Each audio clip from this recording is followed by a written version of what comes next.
اعوذ باللہ من الشیطان الرجیم بسم اللہ الرحمن الرحیم سنقرئک فلا تنسى الا ما شاء اللہ انہ یعلم الجہر وما یخفی وَنُيَسِّرُكَ لِلْيُسْرَى فَذَكِّرْ إِن نَّفَعَتِ الذِّكْرَى صدق اللہ العظیم رب اشرح لی صدری ویسر لی امری واحلل عقدۃ من لسانی یفقہوا قولی رب یسر ولا تعسر وتمم بالخیر آمین یا رب العالمین۔ سورۃ الاعلیٰ ہماری جاری ہے اور پہلے سیشن میں ہم نے الحمدللہ اس کی 5 آیات گرامیٹیکلی انالائز کر لی تھیں۔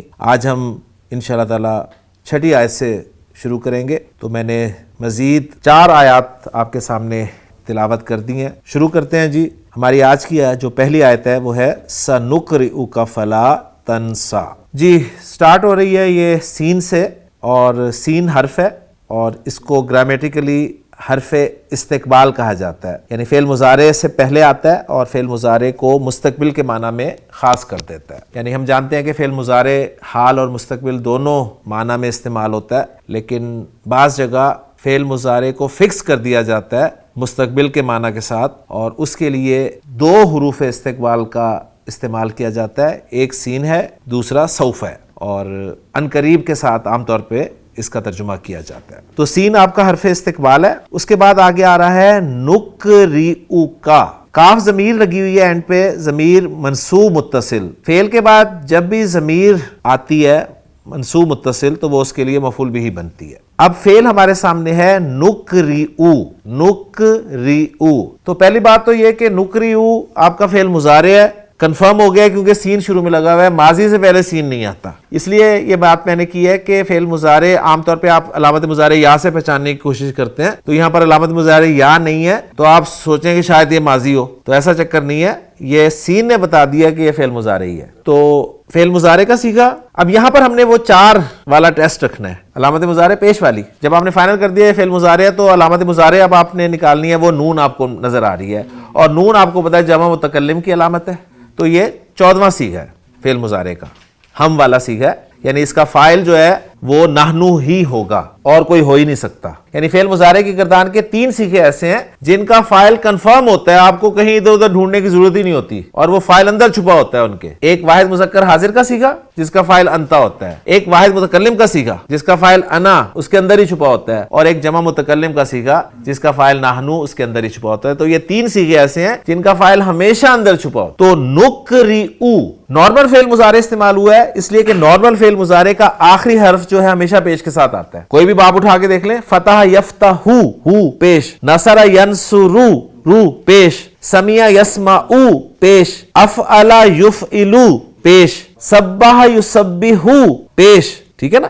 تو کوئی بھی باب آپ اٹھا کے دیکھ لیں، مضارع میں آخری حرف جو ہے وہ پیش کے ساتھ ہوتا ہے، یہ نشانی ہوتی ہے نارمل مضارع استعمال ہو رہا ہے، الا یہ کہ وہ غیر صحیح فعل ہو۔ غیر صحیح فعل ہو تو یہدی یو سے یہدی بن جاتا ہے، کلیئر ہو گیا نا بات؟ تو گویا یہ نارمل فعل مضارع ہے۔ اب ہم نے پہچاننا ہے کہ یہ حمزہ 4 میں سے کون سا ہے، کیا یہ فعل مجہول ہے؟ فعل مجہول نہیں ہے، کیسے آپ کو پتہ چلا کہ فعل مجہول نہیں ہے؟ جی دیکھیں، جب آپ نے جمع متکلم کا صیغہ بنا لیا، علامت مضارع آپ کو نون مل گئی، تو اب آپ کو روٹ لیٹرز مل جائیں گے، قاف، را اور حمزہ۔ آپ نے مجہول کا فیصلہ کرنا ہے عین کلمہ کی زبر حرکت کے ساتھ، تو یہاں پر عین کلمہ کون سا ہے؟ را، زبر ہے نہیں ہے تو یہ مجہول نہیں ہے۔ اس کے بعد آپ نے چیک کرنا ہے کہ باب تفعیل کا لفظ ہے، باب تفعیل کا لفظ بھی نہیں ہے اس لیے کہ عین کلمہ شد والا نہیں ہے۔ اس کے بعد اگلا ٹیسٹ ہے کہ کیا باب مفعلہ کا لفظ ہے؟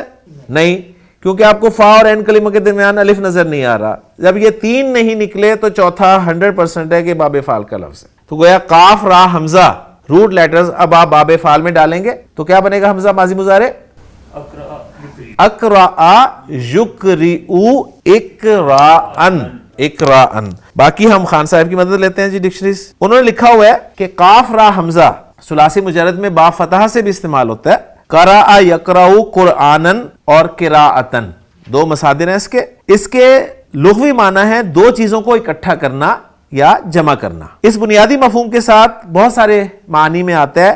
ایک اس کے معنی ہے پڑھنا، کیونکہ پڑھنے والا الفاظ کو اکٹھا کرتا ہے۔ دوسرے اس کے معنی ہے پڑھ کر سنانا، اس مفہوم کے لیے الا کی پریپوزیشن آتی ہے۔ بہترین اس کی ایگزامپل نبی کریم صلی اللہ علیہ وسلم نے حضرت ابی ابن کعب سے فرمایا تھا، ان اللہ امرنی ان اقرأ علیک القرآن، کہ میں تمہیں قرآن پڑھ کر سناؤں، ٹھیک ہے نا, اللہ نے مجھے حکم دیا کہ میں تمہیں قرآن پڑھ کر سناؤں. یہاں سے ثابت ہوا کہ جب یہ پڑھ کر سنانا کے معنی میں استعمال ہوگا تو الا کی پریپوزیشن کے ساتھ استعمال ہوگا. اور تیسرے معنی ہے اس کے مدت گزارنا, جو کہ بالکل ہی ڈیفرنٹ ہے. اب یہ ڈکشنری ہمیں دیکھیں بتاتی ہے. اب کوئی قرا یقرأ کے معنی آج کے دور کے حساب سے کہے جی مدت گزارنا کیا ہے, تو ڈکشنری تو بتا رہی ہے کہ مدت گزارنا اس کے معنی ہے. وہ کہے جی قرآن پڑھنے کے لیے نہیں یہ لفظ استعمال ہوا ہے, تو مدت گزارنے کے لیے استعمال ہوا ہے. ٹھیک ہے, تو ڈکشنری تو اجازت دے رہی ہے اس کی, لیکن کیا آپ اس بات کو قبول کریں گے؟ بالکل نہیں کریں گے, کیونکہ قرآن میں جو لفظ استعمال ہوا ہے یہ پڑھنے کے لیے استعمال ہوا ہے.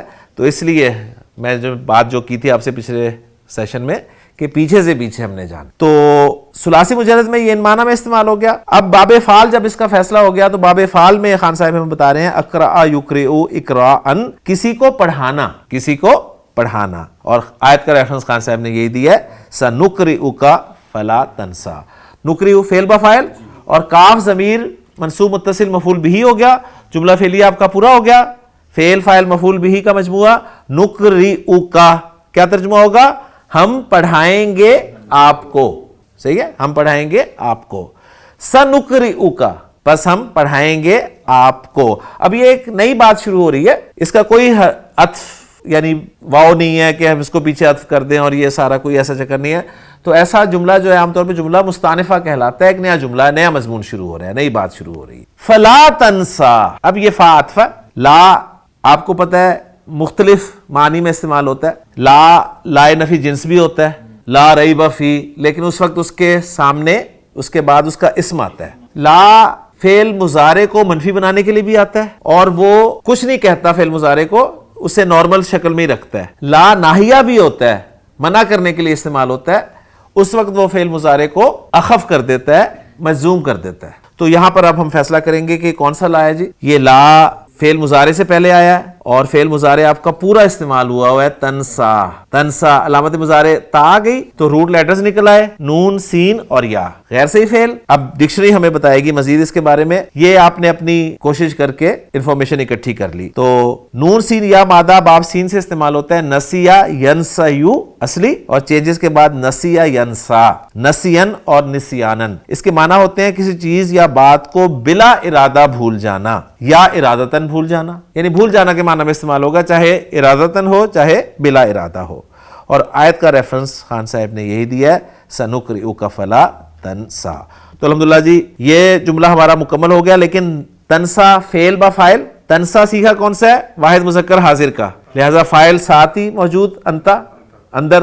صحیح, فعل اپنے فاعل سے مل کر جملہ فعلیہ ہو کر عطف ہو گیا پچھلے جملے پر, نقرئ فعل پر. صحیح ہے, اور پھر ہم ترجمہ کریں گے لا تنسا کا کہ آپ بھولیں گے نہیں. اللہ تعالیٰ فرما رہے ہیں کہ ہم پڑھائیں گے آپ کو تو آپ بھولیں گے نہیں. الحمدللہ جی یہ آیت بھی مکمل ہوگی ہماری. اور پھر آگے جو 7ویں آیت ہے وہ شروع ہو رہی ہے الا حرف سے, اور پوری آیت ہے الا ما شاء اللہ. الا حرف استثناء ہے, استثناء کے لیے اکثر آتا ہے اور کبھی حصر کے لیے بھی آتا ہے, ایمفسس کے لیے بھی آتا ہے. اب یہاں پر ما شاء اللہ کو پہلے انالائز کر لیں, پھر ہم اللہ کا فیصلہ بھی کر لیں گے انشاءاللہ تعالی. ما بہت سے معنی میں آتا ہے, ما نافیہ بھی ہوتا ہے. ٹھیک ہے, جملہ اسمیہ کو منفی بنانے کے لیے آتا ہے, اس وقت اس کی خبر جو ہے منصوب ہوتی ہے ما ھذا بشرن. ما استفہام کے لیے بھی آتا ہے, اس کو ما استفہامیہ کہتے ہیں, ما ھذا. ما موصولہ بھی ہوتا ہے, اس کے بعد اس کا صلہ آتا ہے جو کہ عام طور پہ جملہ فعلیہ ہوتا ہے, اور ما شرطیہ بھی ہوتا ہے, شرط کے لیے بھی استعمال ہوتا ہے. اس وقت اس کی پہچان ہوتی ہے, 2 جملے ہوتے ہیں اس کے آگے.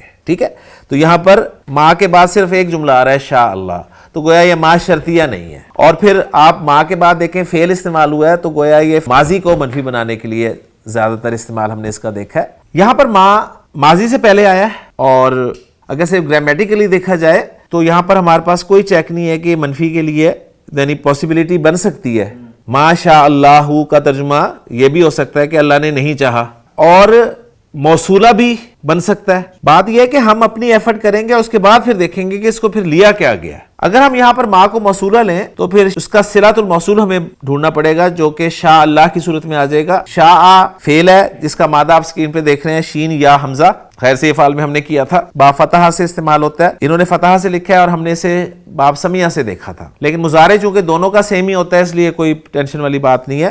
شیا آ یش یا او, اور سمیع سے شیع یشیع بنتا ہے، تو مضارع دونوں کا سیم بنے گا. تو بہرحال چینجز کے بعد یہ شاء یشاء بن جائے گا. شیئن اس کا مصدر ہوگا، اس کے معنی چاہنا یا خواہش کرنا کے ہیں. اور ما شاء اللہ سورہ کہف سے ریفرنس دیا خان صاحب نے اور ترجمہ کیا جو چاہا اللہ نے. تو ما اسم موصول ہو گیا، شاء فعل جس کا فاعل اسم جلالہ مرفوع اس لیے آپ کو نظر آ رہا ہے، فعل اپنے فاعل کے ساتھ مل کر جملہ فعلیہ ہو کر صلۃ الموصول بن گیا. ما اسم موصول کے لیے، ما اسم موصول میں صلۃ الموصول کے ساتھ مل کر یہ کیا بن رہا ہے، اس پہ بات کرتے ہیں. لیکن اس سے پہلے میں ایک حمزہ سے سوال کروں گا کہ حمزہ، ہم نے پڑھا تھا کہ جب بھی صلۃ الموصول استعمال ہوتا ہے تو اس میں ضمیر عائد کا ہونا ضروری ہے. تو آپ کیا بتا سکتے ہیں کہ یہ جو صلۃ الموصول شاء اللہ ہے اس میں ضمیر عائد کہاں ہے؟ شاء کے اندر ضمیر ہے ہی نہیں، کیونکہ جو صیغہ پہلا یا چوتھا آتا ہے اس کا فاعل باہر آ جاتا ہے. تو اس میں جلالہ اس کا فاعل باہر آ گیا تو اب ضمیر اس کے اندر ہے ہی نہیں. تو یہ بہت اہم پوائنٹ سامنے آیا ہمارے. تو اب ہم ذرا اس بات کو ریوائز کرتے ہیں کہ جب بھی صلۃ الموصول استعمال ہوگا اس میں ایک ضمیر عائد ضرور ہوگی جو اسم الموصول کی طرف لوٹے گی. اب اس قاعدے کو ہم تھوڑا سا آگے بڑھائیں گے اور یہ کہیں گے کہ اگر وہ ضمیر عائد مفعول کی ضمیر ہوگی تو اس کو حذف بھی کیا جا سکتا ہے، اور عام طور پر وہ محذوف ہی ہوتی ہے. تو گویا یہ جو ضمیر عائد ہے وہ مفعول کی ضمیر تھی جو کہ یہاں پر محذوف ہے، یعنی ما شاء اللہ. اب وہ ضمیر جو ہے نا ماں کی طرف لوٹ رہی ہے. بات سمجھ میں آ گئی نا؟ مفعول کی ضمیر ہے نا، آپ بھولیں گے نہیں مگر اس کو جس کو اللہ چاہے گا. اللہ کس کو چاہے گا؟ شاء فعل آ گیا، اللہ فاعل آ گیا، اللہ چاہے گا، اللہ نے چاہا اس کو مفعول بھی وہ ضمیر عائد ہے جو کہ یہاں پر محذوف. کلیئر ہو گیا نا؟ تو ایک بہت اہم پوائنٹ اس آیت کے حوالے سے ہمارے سامنے آ گیا. اب ہم دیکھتے ہیں جی یہ موصول صلہ مل کر کیا بن رہا ہے. اس کو مستثنی ہی مانا گیا، یعنی آپ بھولیں گے نہیں مگر وہ جو اللہ چاہے، سوائے اس کے جو اللہ چاہے گا. جو اللہ چاہے گا وہ آپ کو بھلا دے گا. انہ یعلم الجہر وما یخفی.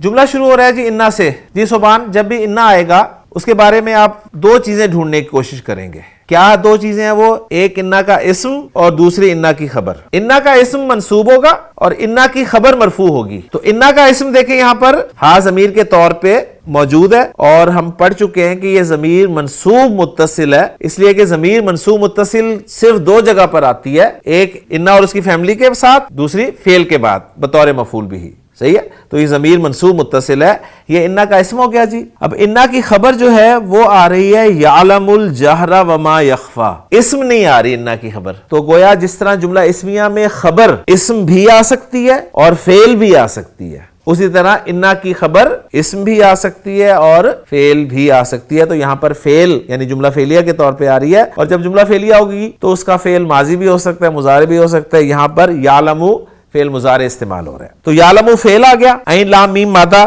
اسکرین پہ آپ دیکھ رہے ہیں باب سین سے علم یعلم علمن، حقیقت کو پہچان لینا، جان لینا کے معنی میں استعمال ہوتا ہے، یعنی جاننا سمپل. تو یعلم صیغہ واحد مذکر غائب کا ہے، اس کا فاعل باہر آ سکتا ہے لیکن نہیں نظر آ رہا، مرفوع اسم نہیں ہے. الجہر جو ہے منصوب ہے، تو لہٰذا ہم یعلم کے اندر ہی ہوا ضمیر مرفوع متصل اس کا فاعل مان لیں گے. الجہر جو ہے یہ مفعول بھی ہو گیا، اس لیے منصوب ہے. اس کے میننگز بھی آپ اسکرین پہ دیکھ سکتے ہیں. با فتح یفتح سے جیم ہارا مادہ استعمال ہوتا ہے. جہرا یجہرو جہرن، تو گویا یہ مصدر ہے. جہرتن بھی اس کا مصدر آتا ہے، جہارن بھی آتا ہے. اس کے ایک معنی ہے کسی چیز کو نمایاں کرنا، دکھانے کے لیے. دوسرے اس کے معنی ہے آواز کو نمایاں کرنا، سنانے کے لیے، یعنی اونچی آواز میں بات کرنا. اس سے ہمیں جہری نماز اور سری نماز ہم جانتے ہیں. تو الجہرہ یہاں پر مفعول بھی ہے. یعلم فعل اپنے فاعل اور مفعول بھی کے ساتھ مل کر یہ انا کی خبر بن رہا ہے، لہٰذا اس جملہ فعلیہ کو ہم محلن مرفوع قرار دیں گے کہ یہ خبر بن رہا ہے انا کی. اور پھر انا اپنے اسم اور خبر کے ساتھ مل کر جملہ اسمیہ بن رہا ہے اور ایک نیا جملہ ہے، لہذا جملہ مستانفہ کہیں گے اس کو. ترجمہ سمپل ہے، بے شک وہ جانتا ہے جہر کو. جہر کے معنی ظاہر کو، تو بے شک وہ جانتا ہے ظاہر کو. مضمون آگے چل رہا ہے وما یخفا، تو واو کو عاطفہ قرار دے دیں گے، ما کو پھر اسم موصول قرار دیں گے، اور جس کا صلہ یخفا بن جائے گا. اور یخفا خافا یا مادہ ہے. باب سین خفیہ یخفیو، چینجز کے بعد خفیہ یخفا خفیتن. خفیہ ہم اردو میں استعمال کرتے ہیں، اس کے معنی ہے پوشیدہ ہونا، چھپا ہوا ہونا. اور جس سے کوئی چیز چھپی ہوئی ہو اس پر الا کی پریپوزیشن آتی ہے، اور جس کی کوئی چیز پوشیدہ ہو اس پر من کی پریپوزیشن آتی ہے. تو یہ چیزیں ہمیں انشاءاللہ تعالیٰ قرآن میں ہیلپ کریں گی آیات کو سمجھنے میں انشاءاللہ تعالیٰ. لیکن یہاں پر کوئی پریپوزیشن استعمال ہوئی تو سمپل ہم اسے پوشیدہ ہونا کے معنی میں لیں گے. اچھا, یخفا فعل با فاعل ہو گیا اور ہوا ضمیر مرفوع متصل اس کا فاعل ہے. اب یہ جملہ فعلیہ بن کر صلۃ الموصول بن رہا ہے ماں کے لیے. اس صلۃ الموصول میں عائد موجود ہے یا نہیں ہے, اس کا ہم فیصلہ مضمون سے کر لیتے ہیں. یخفا کے اندر ہوا کی ضمیر تھی, کیا وہ عائد بن سکتی ہے؟ بالکل بن سکتی ہے. ماں یخفا جو پوشیدہ ہو, جو چھپا ہوا ہو, تو بالکل عائد ہے وہ, صحیح ہے. اور پوشیدہ ہونا, چھپا ہونا ویسے بھی ایک لازم فعل ہے تو اس کا مفعول آتا ہی نہیں ہے, سیدھی سی بات ہے. موصول اپنے صلے کے ساتھ مل کر یہ عطف ہو جائے گا کس پہ؟ الجہرہ پہ. الجہرہ بھی اس میں اور ماں بھی اس میں, ماں موصولہ تو اسم کا اسم پہ عطف ہو گیا. تو موصول اپنے صلے کے ساتھ مل کر معطوف ہو گیا, الجہرہ معطوف علیہ ہو گیا. الجہرہ معطوف علیہ اپنے معطوف کے ساتھ مل کر مفعول بہ بن گیا یعلم فعل کے لیے. یعلم فعل اپنے فاعل اور مفعول بہ سے مل کر جملہ فعلیہ ہو گیا. اور ترجمہ ہم اس کا کر دیں گے, وہ جانتا ہے ظاہر کو اور پوشیدہ کو, یعنی جو چھپا ہوا ہے. اگلی آیت ہے ہماری وَنُيَسِّرُكَ لِلْيُسْرَىٰ. واو کو ہم یہاں پر مستانفہ قرار دیں گے. واو کی بہت ساری قسمیں ہیں. جملہ استنافیہ کہتے ہیں نئے جملے کو. تو وہ واو جو بالکل نئے جملے کے شروع میں آ رہی ہو تو اس کو واو مستانفہ کہہ دیا جاتا ہے. واو عاطفہ عام طور پہ جوڑنے کے لیے آتی ہے. واو حالیہ آپ کو پتہ ہے حال کے طور پہ جب جملہ استعمال ہوتا ہے اس کے شروع میں آتی ہے. تو یہ واو مستانفہ ہوگی, یعنی ایک نئے جملے کے شروع میں آ رہی ہے اور یہ سب سے آسان ہوتا ہے واو کو قرار دینا. تو جملہ مستانفہ ایک نیا جملہ ہم بنا دیتے ہیں نُيَسِّرُكَ لِلْيُسْرَىٰ. نُيَسِّرُكَ کاف ضمیر آ رہی ہے منصوب متصل مفعول بہ کے طور پہ آ رہی ہے تو نُيَسِّرُ آپ کا فعل آ گیا. فعل ماضی ہے یا مضارع ہے یہ ہمیں پتہ چلے گا آخری حرف کی حرکت سے. آخری حرف کی حرکت پیش ہے تو ماضی میں آخری حرف پہ کبھی بھی پیش نہیں آتی, زبر آتی ہے, صحیح ہے. ویسے تو علامت مضارع یا ہوتی نا تو ہم فوراً پہچان لیتے, لیکن نون اور الف میں ہم عام طور پہ کنفیوز ہو جاتے ہیں. آخری حرکت پیش سے پتہ چلا کہ یہ مضارع کا صیغہ ہے. جب مضارع پہچان لیا تو علامت مضارع آپ نے نکال لی, نون ہے نحنو والی, لہذا جمع متکلم کا صیغہ ہے. اب علامت مضارع پیش والی ہے, تو جب بھی علامت مضارع پیش والی ہوگی تو چار پاسبلٹیز, ٹھیک ہے حمزہ. پہلی پاسبلٹی مجہول, چیک کریں مجہول بنتا ہے. روٹ لیٹرز کیا نکلے ہیں؟ سین یا را. عین کلمہ پہ زیر ہے, مجہول نہیں ہے. دوسری باب تفعیل ہوگا, عین کلمہ شد والا ہو, ثابت ہو گیا باب تفعیل ہے, آگے جانے کی ضرورت ہی نہیں آپ کو. تو روٹ لیٹرز آپ یا سین را مل گئے, آپ نے باب تفعیل میں ڈالا تو بنا لیا خود ہی یسرا یو یسرو. اور مزید ڈکشنری آپ کی ہیلپ کرے گی. تو خان صاحب بتا رہے ہیں کہ باب تفعیل سے یسرا یو یسرو استعمال ہوتا ہے, جس کے ایک معنی ہے کسی کام کو کسی کے لیے رفتہ رفتہ آسان کر دینا. اس میں تدریج ہوتی ہے. باب تفعیل کی ایک کوالٹی ہوتی ہے کہ اس میں تدریجن کوئی کام ہوتا ہے, آہستہ آہستہ آہستہ آہستہ. جس کام کو آسان کرتے ہیں وہ وداؤٹ پریپوزیشن آتا ہے, اور جس کے لیے آسان کرتے ہیں وہ لام کی پریپوزیشن کے ساتھ آتا ہے. تو یہ انفارمیشن بہت اہم ہے, اس کو آپ سنبھال کے رکھیے گا.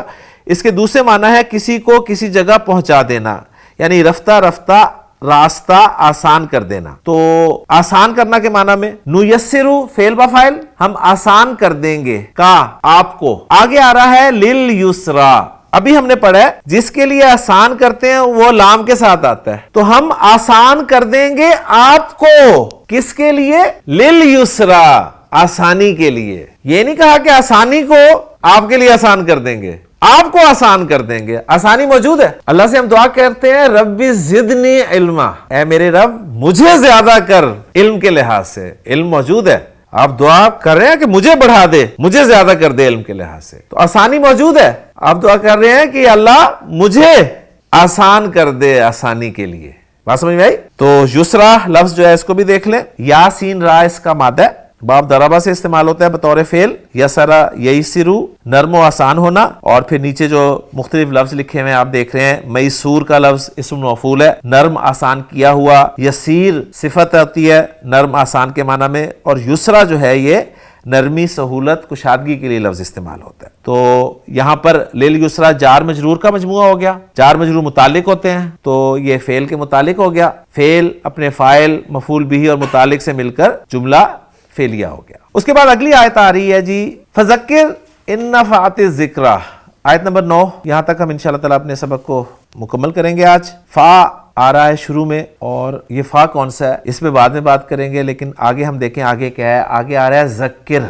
ذکر فعل امر ہے, نہ ماضی ہے نہ مضارع ہے, صاف پتہ چل رہا ہے. تو فعل امر ہے. فعل امر اب اس کا مادہ نظر آ رہا ہے، زال کاف را مادہ، باب تفعیل میں استعمال ہوگا ذکر یذکر تذکیرن، جس کے معنی ہے یاد دلانا یا نصیحت کرنا. تو ذکر فعل امر کا صیغہ ہے، پہلا صیغہ ہے، تو انتا ضمیر مرفوع متصل اس کا فاعل ہو جائے گا. فعل اپنے فاعل سے مل کر جملہ فعلیہ ہو گیا. آگے آ رہا ہے ان حرف شرط ہے، اور جب بھی حرف شرط آئے گا تو جملہ شرطیہ آگے بنے گا. اور جملہ شرطیہ کے دو پارٹس ہوتے ہیں، ایک کو شرط کہا جاتا ہے، دوسرے کو جواب الشرط یا جزا کہا جاتا ہے. یہ بھی دو جملے ہوتے ہیں. اب تھوڑا سا غور کریں، ان کے بعد صرف ایک جملہ ہمیں آگے مل رہا ہے، نفعت الذکریٰ. نفعت الذکریٰ، پہلے ہم اس کو انالائز کر لیتے ہیں پھر اس پہ بات کریں. نفعت، یہ اصل میں نفعت تھا، تا ساکن کو آگے ملانے کے لیے زیر دی گئی، کیونکہ قاعدہ ہے کہ الساکن اذا حرک بالکسر، ساکن کو جب بھی حرکت دی جاتی ہے تو زیر کے ساتھ حرکت دی جاتی ہے. تو یہ نفعت تھا، اس میں سے تا ہٹا دیں تو پہلا صیغہ نکل آتا ہے نفع. ذہبا ذہبت، نصرا نصرت، نفع نفعت. تو گویا روٹ لیٹرز ہیں نون فا عین، اور ہمیں بتائے گی ڈکشنری کہ با فا سے استعمال ہوتا ہے نفع ینفع نفعن، جس کے معنی ہے فائدہ دینا. تو نفعت واحد مؤنث غائب کا صیغہ ہے، اور واحد مؤنث غائب کا صیغہ کب لگتا ہے؟ جب فاعل آگے مؤنث ہو. تو اس کا مطلب ہے آگے جو الذکریٰ آ رہا ہے یہ مؤنث کا لفظ ہے. تو یہاں پر مؤنث کیسے ہے؟ مؤنث کی آپ نے دو علامتیں پڑھی ہوئی ہیں، ایک گولتا ہوتی ہے اور ایک الف التانیث ہوتی ہے. تو یہ الف التانیث ہے. الف التانیث یا تو الف مکسورہ ہوتا ہے یا الف ممدودہ ہوتا ہے. تو یہ الف مکسورہ مؤنث کے طور پہ استعمال ہوا ہے. ہر الف مکسورہ مؤنث کی علامت نہیں ہوتی، ذہن میں رکھیے گا. اس لیے یہ میں بیسک کورس میں پڑھاتا ہی نہیں ہوں. دوسری علامت جو ہے نا اس کو میں چھوڑ دیتا ہوں، جب استعمال ہوتی ہے اس کو بتا دیا جاتا ہے. تو الذکریٰ رزلٹ نکلا کہ جی مؤنث ہے. اب ہم الذکریٰ کے معنی ذرا جاننا چاہیں تو ہمیں ڈکشنری میں پتہ چلتا ہے. اسکرین پہ آپ دیکھ رہے ہیں کہ دو لفظ ہیں، ایک ہے ذکر اور ایک ہے ذکریٰ.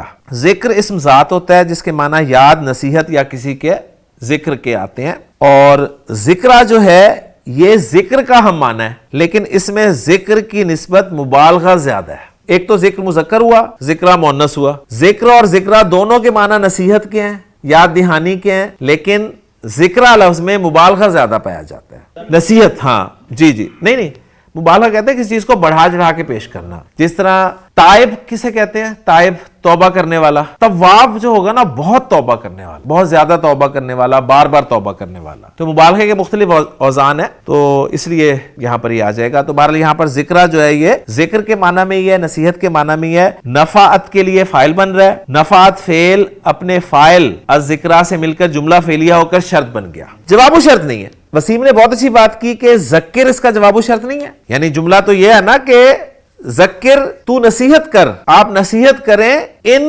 اگر نفعت ذکریٰ نصیحت فائدہ دے تو جواب و شرط ہے. اس میں آپ کو بس پوائنٹ ایک بتا دوں، گرامر کے دو بڑے اسکول آف تھاٹ ہیں جنہیں ہم بصری اور کوفی گرامیرین کہتے ہیں. ان کا گرامر کے مختلف رولز میں اختلاف پایا جاتا ہے. ایک کی رائے یہ ہے کہ جواب و شرط یا جزا کبھی بھی شرط پر مقدم نہیں ہو سکتا. جواب و شرط کو آپ مقدم نہیں کر سکتے شرط پر. ایک کہتے ہیں کہ مقدم کر سکتے ہیں. اگر آپ ان کی بات مانیں تو آپ کہہ دیں ذکر جواب و شرط مقدم ان شرطیہ، اور آگے جو شرط ہے شرط اپنے جواب و شرط سے مل کے جملہ شرطیہ. لیکن جن کے مطابق، اور یہ اکثر کی رائے ہے، جمہور کی رائے ہے کہ جواب و شرط مقدم نہیں ہوتا، تو اس صورت میں پھر وہ جواب و شرط کو محذوف مانتے ہیں، اور جو شرط سے پہلے والا حصہ ہوتا ہے نا، جیسے یہاں پر ذکر آیا ہے، اس کو کہتے ہیں یہ بتا رہا ہے کہ جواب و شرط یہاں پر کیا ہے. یعنی بات وہی ہے، مقدم مان لیں، کلیئر. اس طرح کر لیں کہ یہ جو پہلے آ رہا ہے یہ بتا رہا ہے کہ جواب و شرط کیا ہونا چاہیے. جواب و شرط اسی طرح کا کچھ ہوگا، ان نفعت الذکریٰ فذکر. اس لیے پھر وہ کہتے ہیں کہ جی یہ جو ذکر ہے نا یہ مثل جزا ہے، مثل جزا، اور نفعت ذکریٰ شرط ہے. شرط مثل جزا کے ساتھ مل کے جملہ شرطیہ بن گیا. کلیئر ہو گیا؟ بعد میں آئے گی تو ہم اسے جزا کہیں گے، پہلے بعد میں آئے گی تو ہم باقاعدہ اسے جزا کہیں گے، اور اگر وہ پہلے آ جاتی ہے تو اسے مثل جزا یا عوض جزا کہہ دیا جاتا ہے. تو یہ میں نے ساری بات آپ کے سامنے گرامر کی کھول کے رکھ دی ہے. ترجمہ نصیحت کریں، اور نصیحت کس سے ہوگی؟ سورہ کاف میں ہمیں بتایا گیا ہے فذکر بالقرآن من یخاف وعید، قرآن کے ذریعے نصیحت ہوگی. تو نصیحت قرآن کے ذریعے کریں اگر نصیحت فائدہ دے. فذکر ان نفعت ذکریٰ کا لفظی معنی تو یہی بن رہا ہے نا کہ آپ نصیحت کریں اگر نصیحت فائدہ دے. تو اس کا مطلب کیا یہ ہوا کہ اگر نصیحت فائدہ نہیں دیتی تو نصیحت نہ کی جائے؟ یعنی نصیحت جو ہے اس کو نفع کے ساتھ مشروط کیا جا رہا ہے. اس کے جوابات پھر مفسرین نے یہ دیے ہیں کہ نہیں، یہاں پر تاکید مقصود ہے، یعنی تاکید کے لیے یہ اسلوب اختیار کیا گیا ہے، کیونکہ بعض اوقات حکم کو تاکید کے لیے مشروط کر دیتے ہیں. اور اس کی بہت پیاری ایگزامپلز وہ دیتے ہیں. وہ کہتے ہیں مثلا ہمارے عرف میں بولا جاتا ہے کہ اگر تو آدمی ہے تو فلاں کام کرنا ہوگا، یعنی آدمی سے آپ کہہ رہے ہوتے ہیں کہ اگر تو آدمی ہے تو فلاں کام کرنا ہوگا، تو کیا مطلب ہے وہ آدمی نہیں ہے؟ اسی طرح اگر تو فلاں کا بیٹا ہے تو تجھ کو ایسا کرنا چاہیے. یہاں پر شرط مقصود نہیں ہوتی، بلکہ اس بات کا اظہار ہوتا ہے کہ تو آدمی ہے یا فلاں بزرگ یا شریف آدمی کا بیٹا ہے، اس لیے تجھ کو یہ کام لازم ہے، یعنی تو نے یہ کام لازمی کرنا ہے. اگر تو آدمی ہے تو فلاں کام کرنا ہوگا، یعنی تجھے یہ کام لازمی کرنا ہے. تو اگر یہی بات ہم یہاں پر رکھیں تو مطلب یہ ہے کہ ہمیں نصیحت کرنی ہی کرنی ہے، اس لیے کہ نصیحت تو فائدہ دیتی ہے. تو الحمدللہ جی، آج کے سبق میں ہمارا جو سلیبس تھا 4 آیات کا، وہ ہم نے مکمل کر لیا ہے. الحمدللہ 9 آیات ہماری مکمل ہو چکی ہیں سورۃ الاعلیٰ کی. انشاءاللہ تعالیٰ اگلے لیکچر میں ہم اس سورہ مبارکہ کو مکمل کرنے کی کوشش کریں گے. اللہ تعالیٰ سے دعا ہے کہ اللہ تعالیٰ ہمیں قرآن کا میسج جو ہے وہ بھی اخذ کرنے کی توفیق عطا فرمائے. سبحانک اللہم و بحمدک، اشہد ان لا الہ الا انت، استغفرک و اتوب الیک.